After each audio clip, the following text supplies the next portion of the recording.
2013 has seen another classic Rolex Fastnet race, which this year especially has embraced the true spirit of the event, that every yacht taking part, big or small, professional or amateur, has a chance of winning. The 45th edition of the biennial Rolex Fastnet Race started as always in Cowes on the Isle of Wight.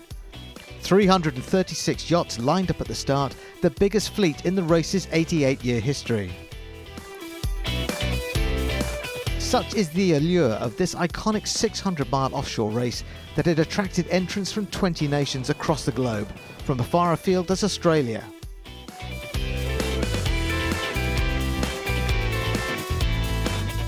Light winds meant that this edition of the race was going to be more about strategy than pure speed, and so it proved.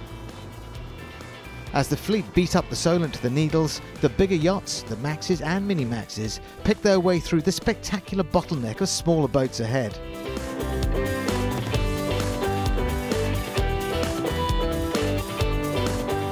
All eyes were on British yacht Ran 2, attempting to make history by winning their third Rolex Fastnet title in a row.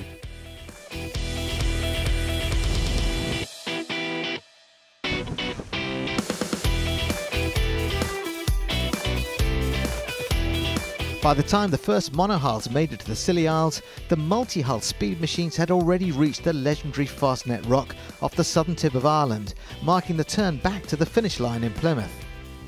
The massive French trimaran Spindrift 2 was the first around, and would go on to be the first boat home.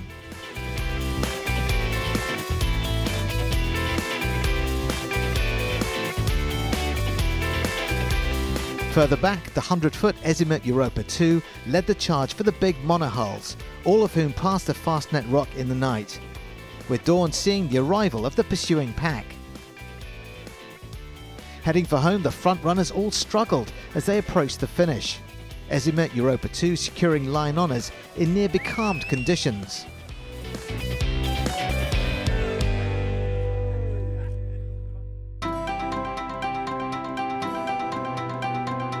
With the overall race title being awarded on corrected time, the focus switched back out to sea, where the wind was now lifting, and the race was swinging in favour of the smaller boats still sailing home.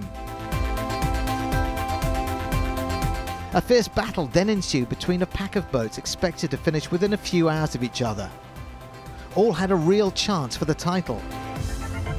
In the end, it was 33-foot Night and Day, sailed by the father and son crew of Pascal and Alexis Loison, that won through. A fairy tale ending, beating the whole monohull fleet, including the professional teams.